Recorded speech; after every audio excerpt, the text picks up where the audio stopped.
Hi there. So I just want to share a little thought that's hopefully going to bring some encouragement to you today. It's been a really tough year, hasn't it?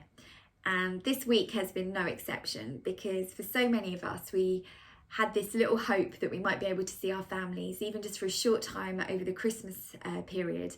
And now we've found out that that isn't going to happen, and it's tough and it's disappointing, and it has the potential to fill our hearts with sadness. And so I just want to encourage us with a thought that's been going around my head for quite some time, but it feels like now is the right time to share it. And this thought actually originated with the sound of birdsong. Now, I live in Staines in Surrey, and you will hear the sounds of sparrows and starlings and magpies and many other birds that perhaps I don't know the names of, but there is one sound that still has the potential just to kind of shock me for a moment.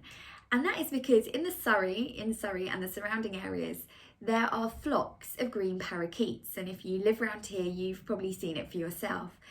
And I remember during lockdown period, especially around 4 or 5 o'clock in the evening, whether I'd be sitting in my living room or perhaps going for a jog, hearing this incredible squawking and singing and looking up and seeing these bright green exotic birds either circling the air or sitting in the branches of trees. And I don't know, I'm not Dr. Dolittle, but for me, it always sounded like the song of freedom. Now, I did a bit of Googling to see where these birds have come from, and there's a few different theories. Some people believe that when Windsor Safari Park packed up its doors, that this was a flock of birds that was then just kind of set free, and ever since they've been living in the local area. Other people claim that actually they're reluctant actors because they were from the set of The African Queen. The movie, I think it was filmed in Pinewood Studios, and they escaped, and since then they've kind of just increased in number and their population has grown. Other people believe that actually they've been here for far longer than that, maybe 100 years ago or so. Well, I don't know where they came from, but when I hear that sound of the birds singing and squawking, to me it sounds like a song of freedom. That's the only way I can describe it. It's like they're singing their song of freedom. They're saying, we were once in captivity, but now look at us. We're free to fly, we're free to soar. And it's that I just want to talk about. It's about our song of freedom. Now, there's a song that was made famous in the 70s that's actually based on Psalm 137, and you might know it. It's a song which says the words directly from the psalm. It says, "By the rivers of Babylon, we sat down and we wept when we remembered Zion." Now, the context of that song, or the psalm, which is the original song, is that at a particular time in history, the Jewish people were taken captive into Babylon. They were taken from Jerusalem, their home, and they were in captivity. They were slaves in Babylon. And this song is about them singing with heavy hearts and saying, we sat down at the rivers of Babylon in this foreign, strange land, and we were filled with sadness, and we wept when we remembered Zion, when we remembered Jerusalem, when we remembered the good times, the good days where we were free, where we could connect with God in the temple. And, they go on to say, that the people in Babylon were saying, go on, sing some of your joyful songs, your songs from the temple. And it says, but we won't. We've hung up our instruments and we will not sing.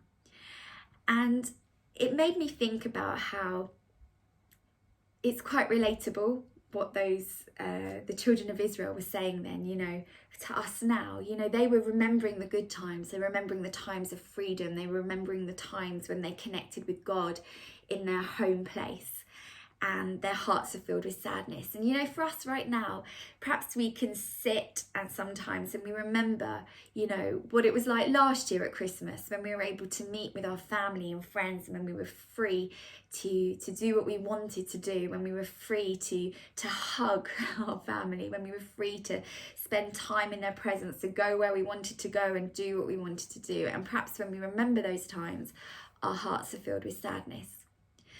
But I just want to talk about how the song of freedom that we have in our hearts, that is placed there by God himself, that comes through knowing Jesus, and it comes from having a relationship with him, that comes from knowing that he died on the cross for us, that he died willingly to take all the mistakes we've made, all the sins we've ever committed, and he took that on himself so that we could have forgiveness, so that we could have a way to be made right with the Father, God himself, so that through believing in him, we can have a way into heaven, so that when this earthly body no longer works and gives up on us, our spirits can live forever in eternity with God himself.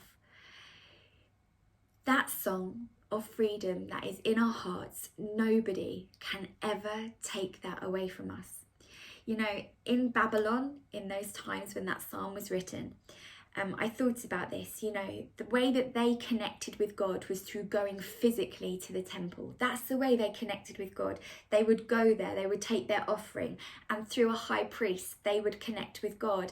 And of course, now they're in a foreign land, they're in a strange place, and they can't physically go to the temple, and therefore their hearts are filled with sadness. It's like their song of freedom has been taken from them. But you know, we live in such amazing times. We are so blessed that we live in a time where, yes, we want to go to church. I miss it dreadfully, but church is not the only place that I can meet with God. I can meet with God right here, right now. The song of freedom that is in my heart is not dependent on place.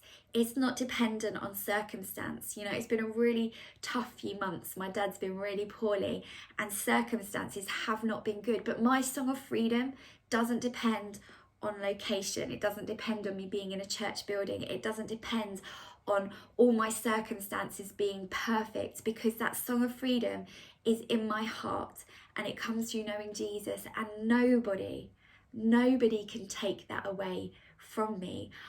Nobody can destroy that. No circumstance can ruin that. The song of freedom that says, I am free. Jesus has set me free. He's given me hope.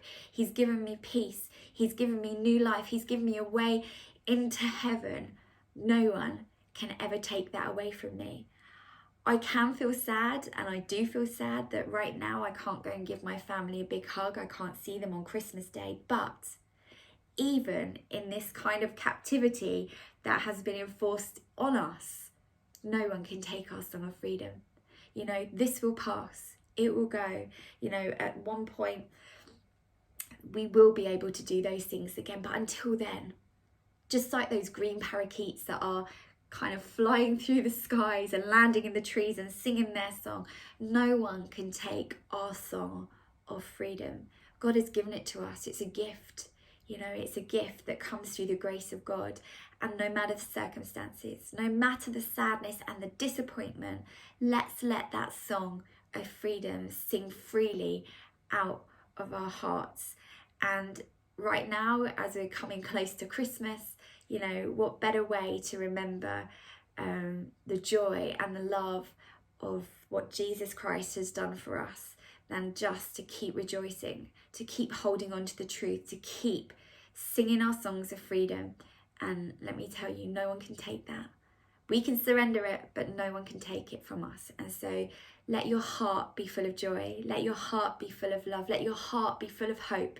And let your heart be free just to worship God and to remember all that he has done. We might be sad in the natural, but you know what? Our hearts can be filled with joy at knowing what Jesus has done for us.